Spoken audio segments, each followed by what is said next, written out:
What are some of the worst business practices you've seen? Hostility towards raises. Rewarding your existing employees is almost always cheaper than hiring new. I've had a manager that scoffed at a single 3% raise for someone who had no raise for 5 years. Good luck hiring a new person with that experience and for less money. There's a reason why job hopping gets you more money, and it's not because hiring new is cheaper. A veterinarian I once worked for tried to make me reuse bloody IV tubing between patients. Just rinse it out, he told me. He charged the same amount for a pain injection for a £5 pet and a £150 pet. He overworked and underpaid his employees. He was rude to his clients and tried to make staff carry out tasks they were not qualified educated to do. He would cut corners in any possible way. Several of us reported him to the board.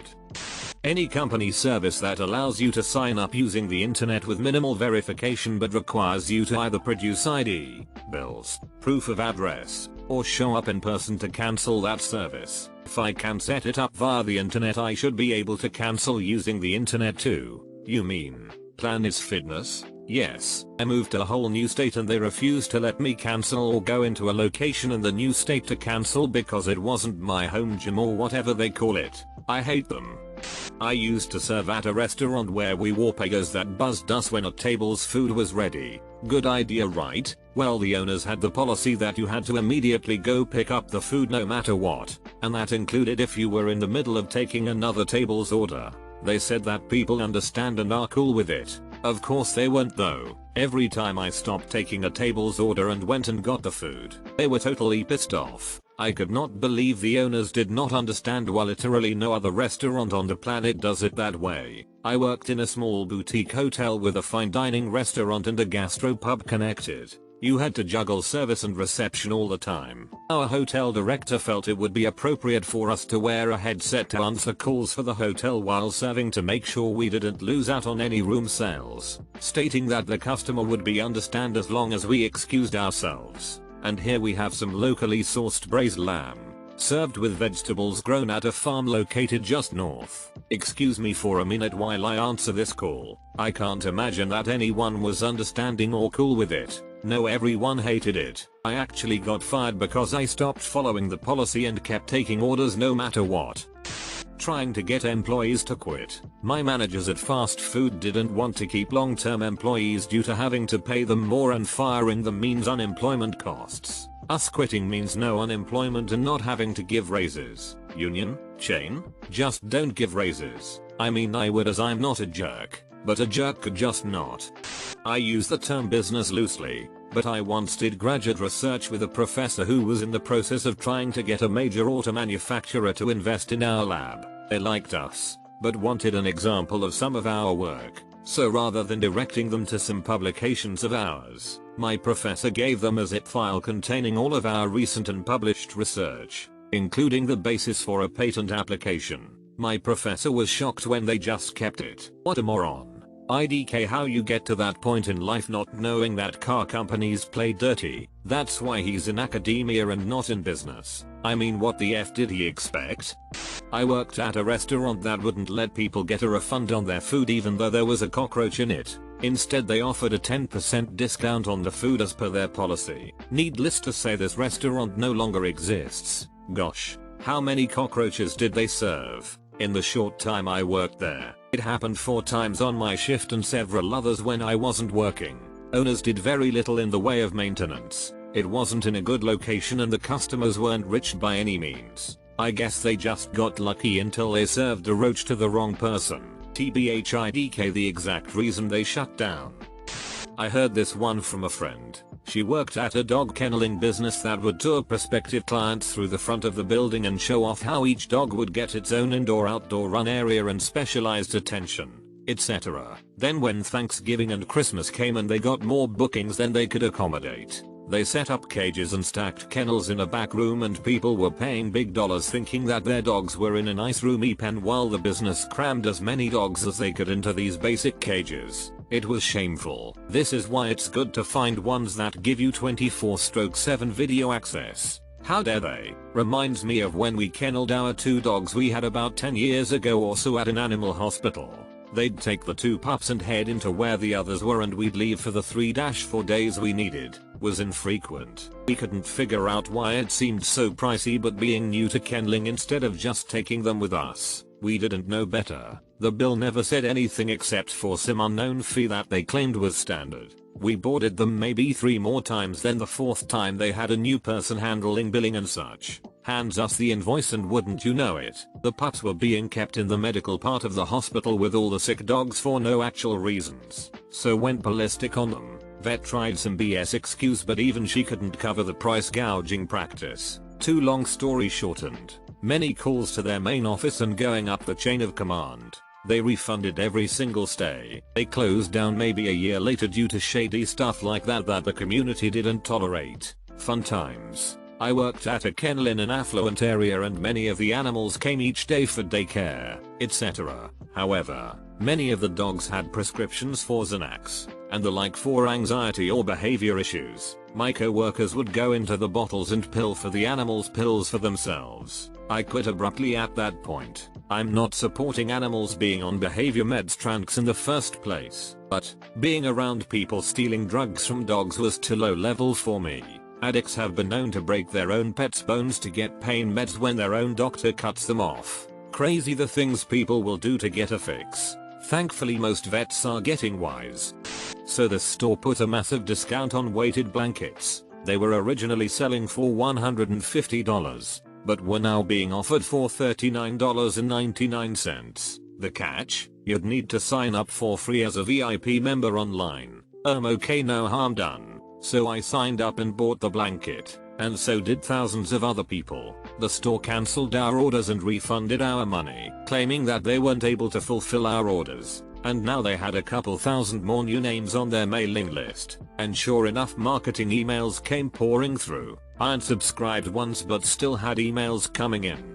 FU Spotlight, Australia. Spotlight posted my wife vouchers that were only able to be used in store. Their store was click and collect, or delivery only during the height of the pandemic. Spotlight refused to allow them to be used in store, and refused to extend the offer end date. Spotlight sent a lot of these to VIP customers in Victoria. So rude. I worked for a big car rental company in the returns department. They would push us to find and charge customers for any new damage on their cars by awarding bonuses on top of our monthly salary. We were given mirrors to look for scratches under the cars where costumers would normally not have checked before they rented the car, often leading to heated arguments over if it really was their fault or not. The company did not care either way and made us charge their insurance deposit if they refused to pay. The daily verbal abuse and stress from being sandwiched between my managers and angry customers has definitely left a mark on my mental health, and I will probably never work in the traveling industry again. I sort of felt this. Thanks for confirming.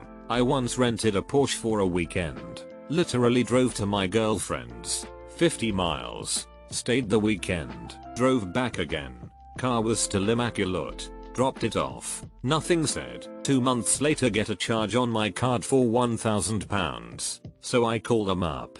They say the windscreen was chipped and needed to be completely replaced. The windscreen was fine. So argue this with them and call up my credit card. Get them to put a hold on that charge. Tell TH Car Company. Get me some proof. Time goes by. Nothing. I call them back. They say they still waiting. This bee goes by. Still nothing. I call them back.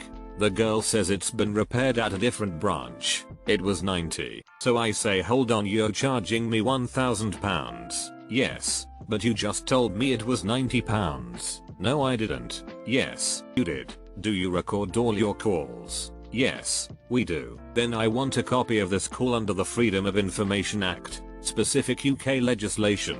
She puts me in hold. Comes back in 5 minutes. We'll waive all charges. 2 months later, they still haven't cancelled the charge to my card. So I call them, hello, what are you playing at? Oh, we've lost your car hire voucher. The one you gave us when you collected the car. You need to send us your copy. No, I don't. You just need to cancel the charge. But we need a voucher, and we've lost yours. So we need you to send us yours. No, you obviously had my voucher because you handed the cars over to me. If you've lost, that's your fault. And your problem. You cancel the charge immediately and go looking for this lost voucher in your own time. Charge cancelled. So, how many other people do they try this with? And how many just pay? This is sadly very common amongst car rentals. My best and most sincere advice for everyone that is going to rent a car is to not rent from the companies that advertise the lowest prices. They are more likely to screw you over for stuff like this. Instead, settle for the more expensive and established companies, as they care more about their customer ratings other than small dents and scratches. And no matter what, get the best insurance you can get. Funny story about this. My dad visits me often and used the same rental car company 3-4 times. He just accepted they would always find some minor ding or scratch worth about £100. Well, he was devastated to find a huge dent on his rental from a hit and run on his parked car one morning. Back bumper, properly crunched in by someone backing into his little Fiat. We went to return the car and he was stressed, estimating the damage in his head, knowing it was a massive bill. We get to the agency, he's so upset he just stands there as a young Weasley guy in a shiny, ill-fitting, blue suit does the inspection. He was clearly trained to look for dings, walks all the way around the car, passes the damage, heads straight to the wing mirror. They always find a wing mirror or hubcap scratch, and says, "Oh dear, looks like you've scratched it here." We go back inside and he said he'd have to charge my dad for the scratch and it'd be £120. My dad and I just looked at each other in disbelief. So my dad paid, signed the closing paperwork, and we left. The dingus clearly was so focused on finding scratches, he missed an entire crunched in bumper. They never contacted us after either. I worked as a food service manager for a large hotel chain. Let's call it Chariot Hotels. The general hotel manager wouldn't approve replacements of equipment unless we were expecting an inspection in the next 2-3 months. The immediate bad effect of this was a lot of negative reviews. Our ice maker broke, so we had to send employees to the other side of the hotel to get ice from an ice machine to make iced coffee, smoothies, etc., resulting in extremely long wait times for iced drinks. We also lost money because a lot of the cold food, like chicken salad, can be made in bulk and stored for a few days in the fridge. Unfortunately, half of our fridges didn't cool properly, so we had to make a lot of foods fresh every day and discard a lot of food. Lastly, I quit when I got tired of requesting repairs that never happened. 2 weeks later, they got an early inspection and an exceptionally bad score for a chain. They passed, but just barely. The general manager blamed it on the former food service manager, me, and I believe she still manages the hotel to this day. Yeah, I used to work for their rival Hilton and we'd get inspected, and every time the maintenance team failed, every time I put out a maintenance request, they'd ignore it. It was one full-time guy and one part-timer, and the full-time guy would be lazy and the part-timer would get blamed. Ah yes, Hilton and Chariot lol. I wonder if Byatt and Romney were just as bad lol. Major banks sorting your transactions when you have a low balance in such a way to maximize overdraft fees. Honestly, overdraft fees in general, many banks will charge you an overdraft and deny the transaction, because apparently it costs them $35 to deny a transaction. In the town I grew up, there was this guy who ran a music store, the kind that sells musical instruments. He would sell brand new stuff at 50-60% discount. Hell, a friend of mine haggled a brand new Gibson guitar off the shelf for maybe 75% off. I bought several cymbals off him dirt cheap. For you drummers out there, Sabian AA, not crap. Turns out, his family was filthy rich, old money, and running the store was his hobby. You know, just something to do. He would sit there, smoke, discuss which Zappa record was the best, and basically give stuff away. It was awesome, and terrible business. Honestly, that sounds like a glorious way to live if you're rich as F and don't care. Maybe it's not that he don't care, could legit love music, would be happy to give the stuff away for free if people would use the music gear, by charging half. He's making sure people are serious. Not the worst wealth transfer program I've ever heard of. Maybe the trickle-down myth isn't a legend after all. Not as bad as some of the practices in this post, but a local coffee shop owner near me pressures customers into bringing their own cups. Normally I wouldn't mind this, as hey, we all got to do our part to save the environment. Thing is, the owner doesn't do it for the environment, he does it because he doesn't want to buy takeaway coffee cups. I heard him argue with another customer one day telling her he's sick of her using his cups rather than her own. The whole thing came off so cheap and tacky, I stopped going there for coffee. If the owner is upset about buying 5C cups, he's probably cutting corners in other places too. I briefly worked at a FedEx shipping center. The first hour of orientation was basically, if you even think the word union will end your effing bloodline. Target and Home Depot both had lengthy, extremely anti-union videos we had to sit through during orientation. At least they did 15-20 years ago when I worked there. At Target, while waiting in line to punch out for lunch after a particularly bad start to the day, I joked about us going on strike, and the manager pulled me out of line to tell me that if she ever heard me or anyone else even joke about striking or unionizing in any way, we would be fired on the spot. Pretty sure that's illegal, but I mean, if you work at Target, you damn sure don't have enough money to sue Target, and so it goes. First job ever was at Walmart. They too had an anti-unionizing video during orientation, to the tune of "Organizers just want to take your money." Sam's Club, being an offshoot of Walmart, has the same video. It was, no kidding, the first and only thing they really cared about showing us. The rest of the training didn't really matter. My local Subway in their perpetual stew of meatballs. Every day they make meatballs to be used on their meatball marinara sandwich. But every day they never use all of them, so they put the leftover ones into the refrigerator to be used the next day. This is fine. You can get away with it since it's held in appropriate temperatures during the day and kept refrigerated overnight. The problem comes after they make more. Instead of keeping the old and new batch of meatballs separate, they cook off new meatballs and just add them to the old meatball container. So technically there could be one meatball floating around in there that is months old before it finally gets scooped up and placed on a sandwich. Eat fresh is the biggest false advertising. Beware of consignment stores, people. Those stores where you can buy used clothing for cheap and also can take yours in to be sold. There may be other kinds I don't know of, but the big red flag is if they do it like this. They offer an agreement when you sell through them that they get a percentage of the sale price. But after a certain amount of time, if the item hasn't sold, it becomes their property and they get full profit. But they allow you to come reclaim your item anytime before that deadline. Ask them if they would assist you to find your item in the store should you decide to reclaim it. If they say no or offer an excuse like "we don't itemize so you have to seek it out yourself," then do not do business with them. They are a scam.